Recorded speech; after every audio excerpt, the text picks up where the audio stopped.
What is up, Waffle Gang? I do hope you are well. My name is Mark and today we're covering some r/relationships. Now if you are new here, please consider hitting that like, that subscribe and maybe that notification bell too, as it massively helps out our channel.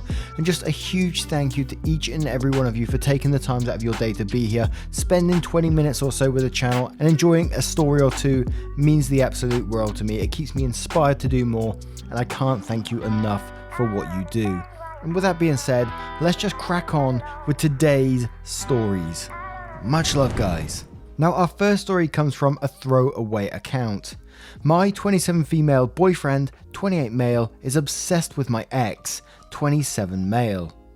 We've been together for 2 years, and before this, I would say our relationship was very close to perfect.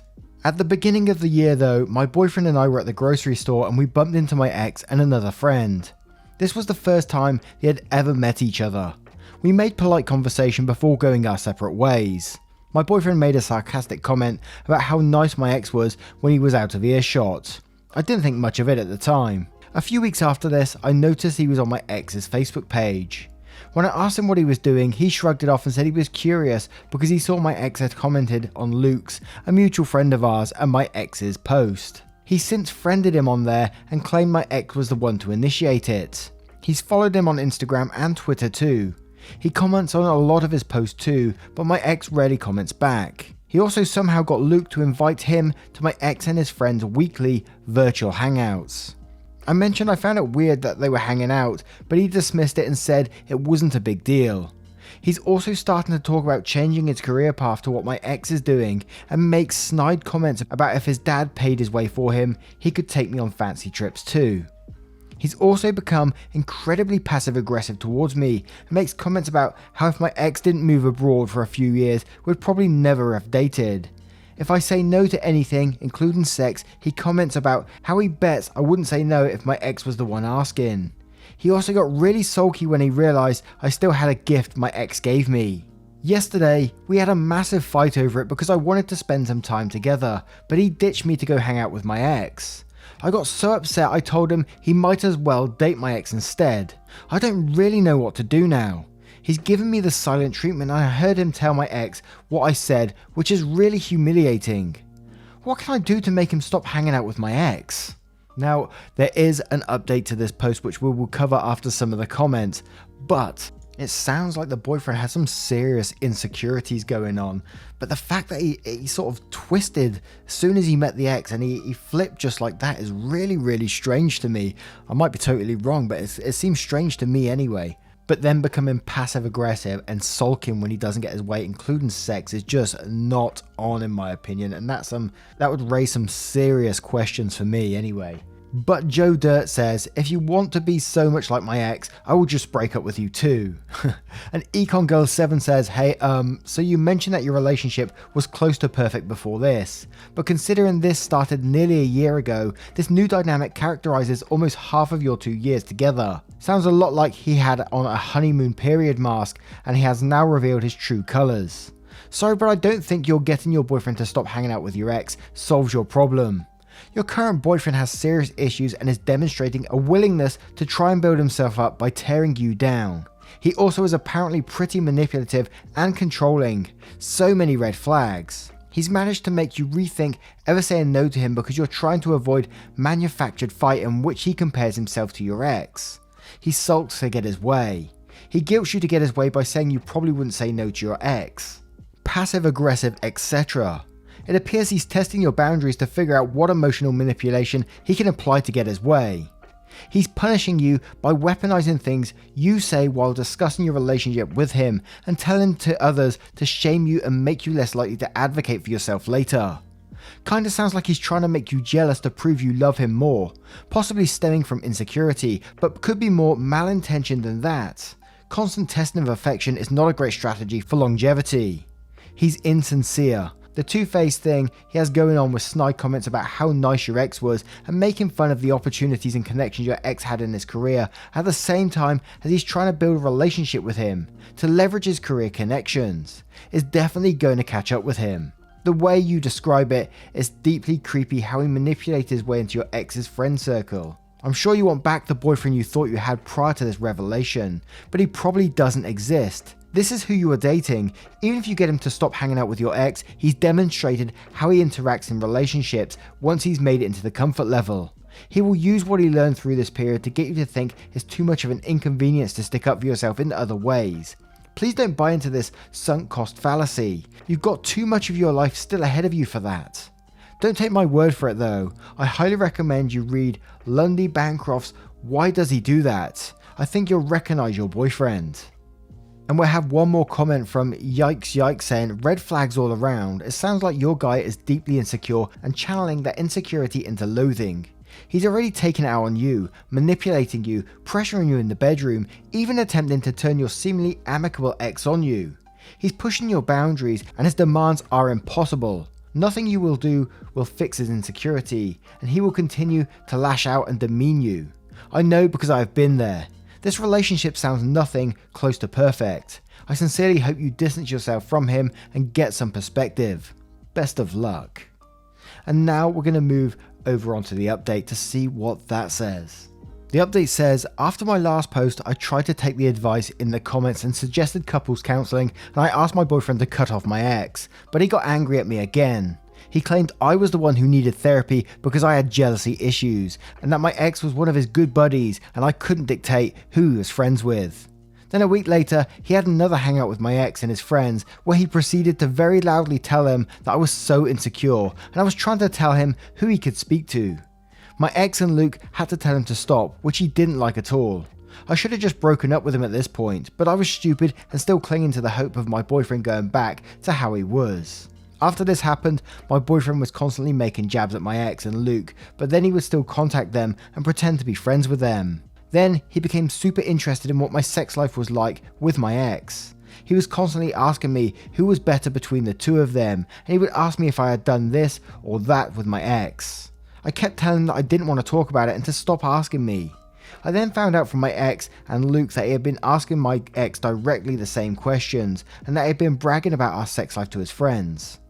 My ex said he was telling me because my boyfriend made a comment about loaning me out to my ex if he ever felt like recreating old times.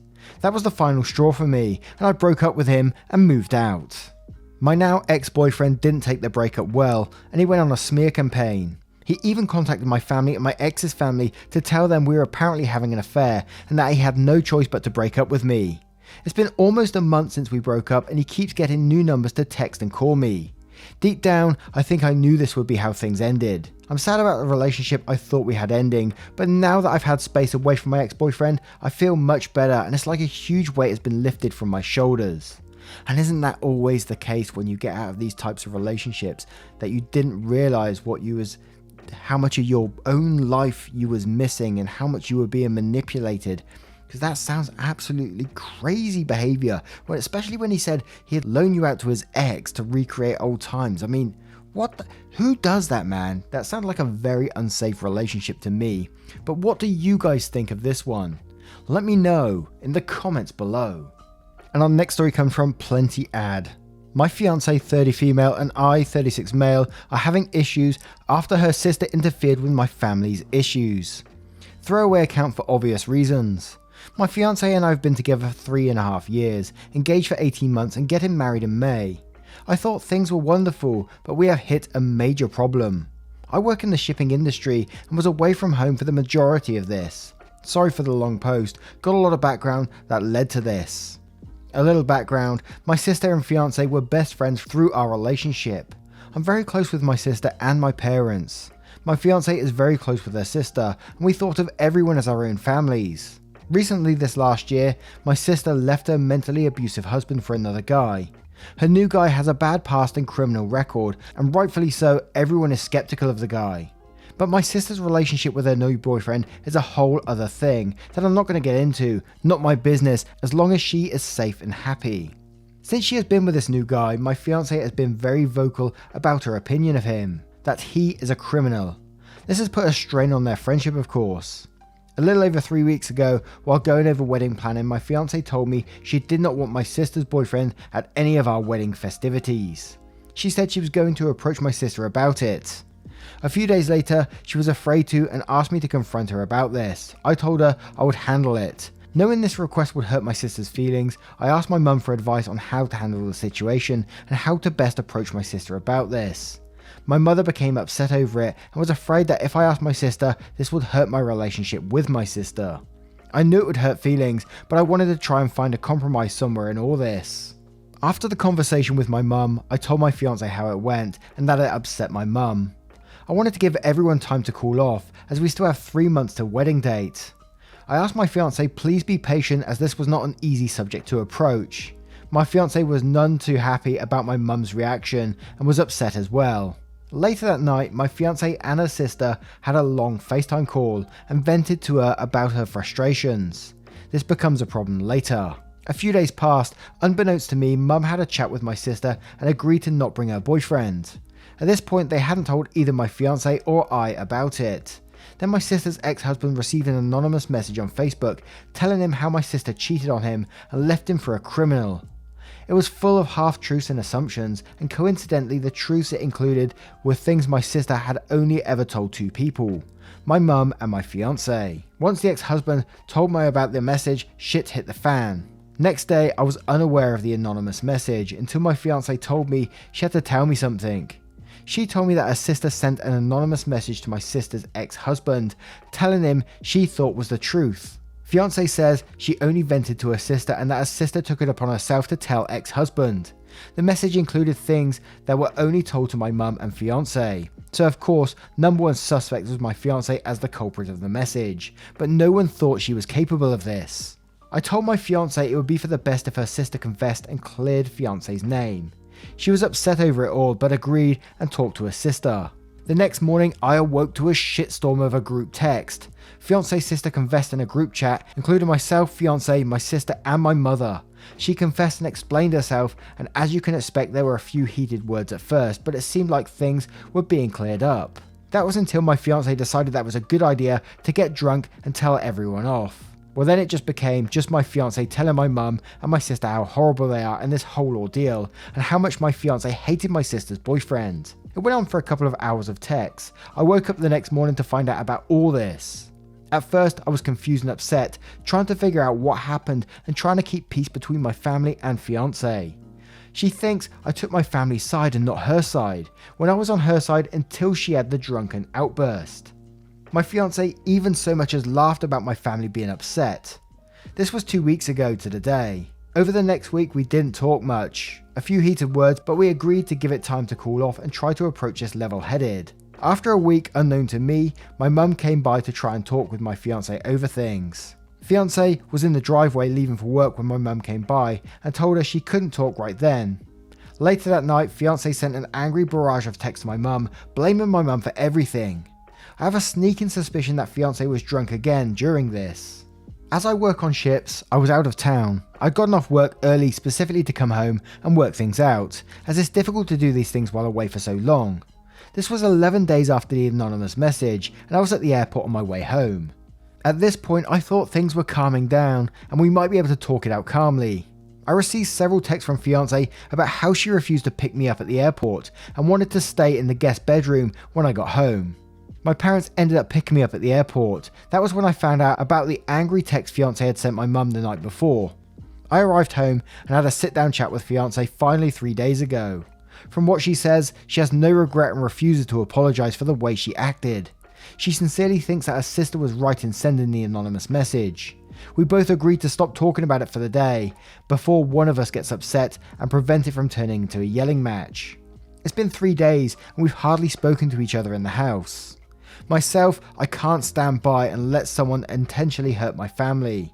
I've talked with my family about it and they are willing to give fiance another chance on my behalf. My fiance says she refuses to be anywhere near my family and thinks I've chosen their side. Well, I've been trying to keep peace between everyone.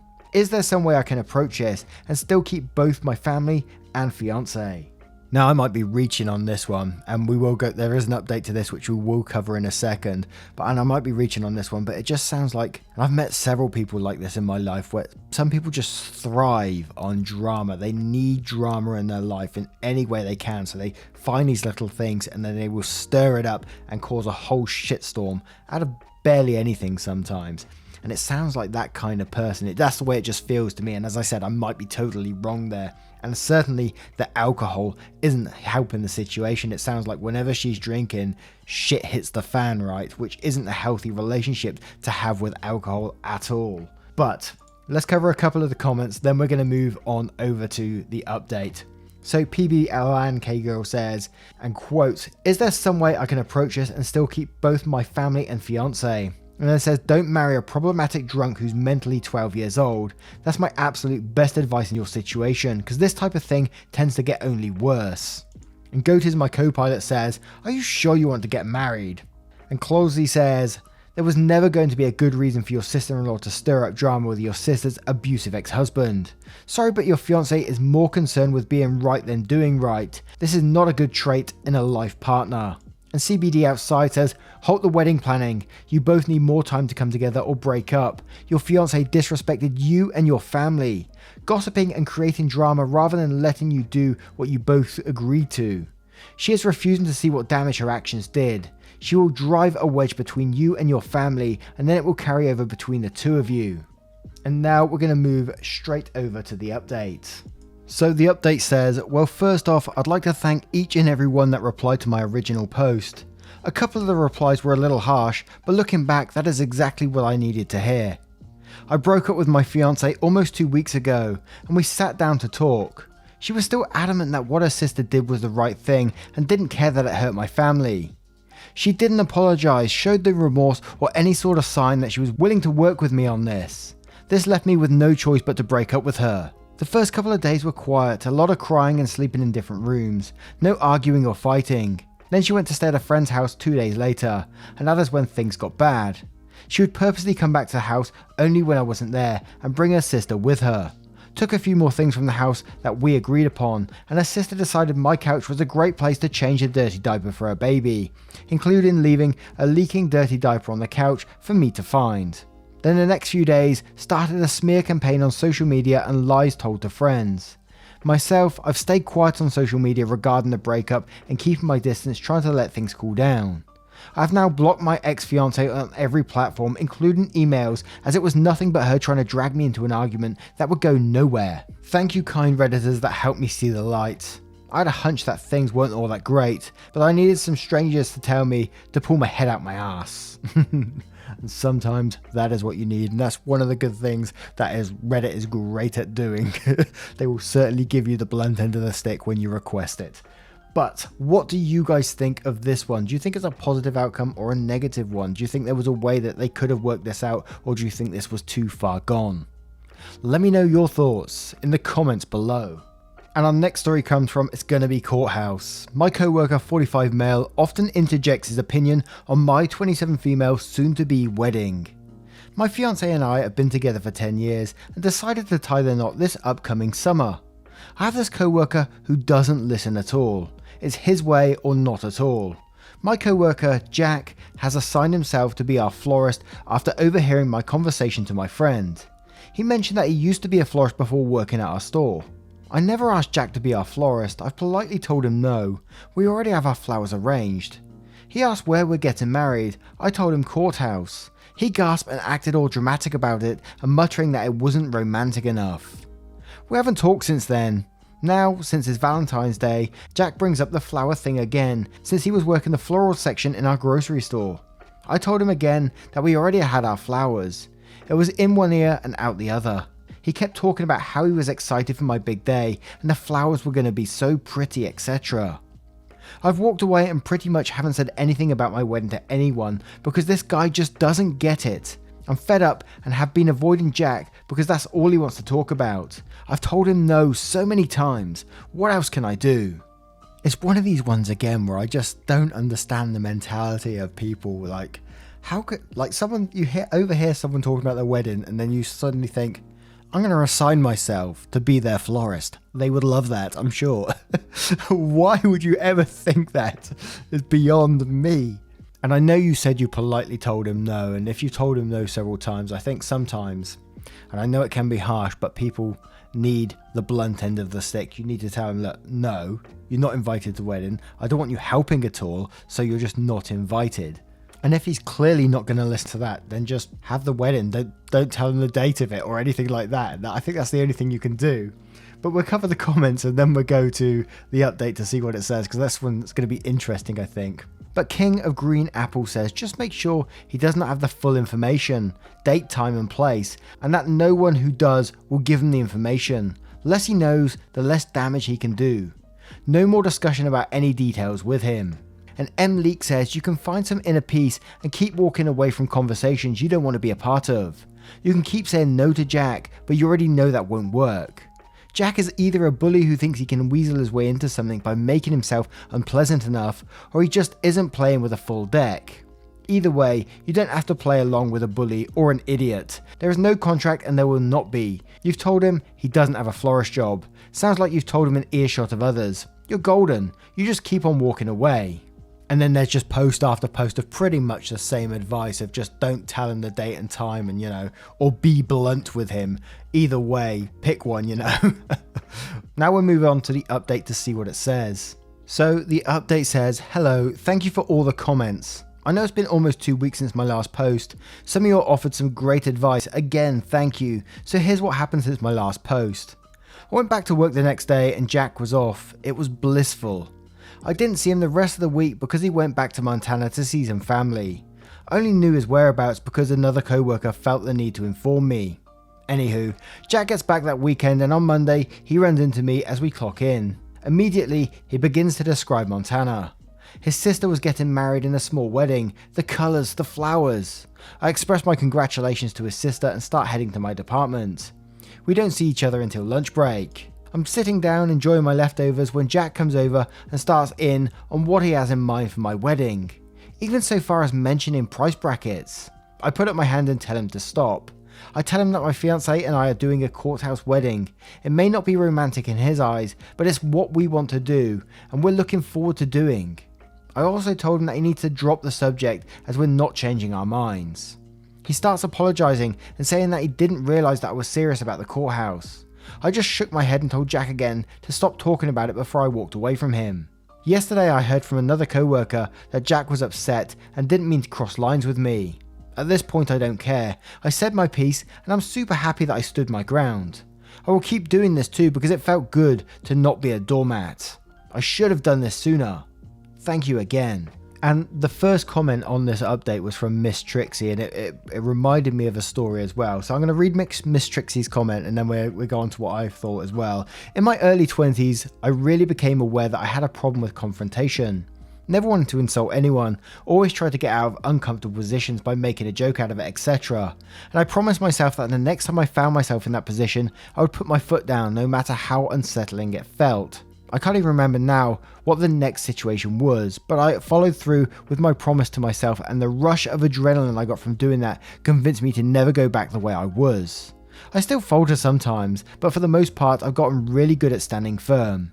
It's a great feeling. I'm happy you did it as well. Congrats on your now stress-free wedding. And I can remember one of the first times I stood firm on something, and I used to work for a greetings card printing company, massive printers, and I sort of worked in the warehouse section, and I was sort of like, when they needed paper supplies, I would transfer it with a forklift or whatever from one place to another. Again, this is one of my first jobs. I was very, very young at the time, teens, and the boss there, he was an arsehole. There's no other way of putting it. He was an arsehole. Right, stuck-up guy. And my brother worked there as well, the next one up from me, and he was sort of like, would bend over backwards for this guy. Oh, you can't back chat him, and all this kind of thing. And I was sort of like, oh, okay. And, very naive that back then, done what I was told, all that kind of thing. And I remember once he was telling me this was before I actually had the forklift license, and he was telling me to load a truck up without a forklift license, and I wasn't comfortable in doing it because I didn't know how to drive one of these things. And he was just, the owner was just like, oh yeah, it's easy, just jump in, pull these levers. And I was kind of thinking that, like, if it's that easy, you jump in and do it, Why should I get in and do it when you could when you're fully capable of doing it and you just want to watch me doing it? It just doesn't make sense to me. And the guy was pressuring me, and I could feel it building up inside me until I just snapped and said, no, I'm not fucking doing it, mate. You do it. You got a license to do it. Why should I do it? Not only could I get in trouble if I do some damage, but you'll get in trouble too, because you're not insured for me to be driving this thing.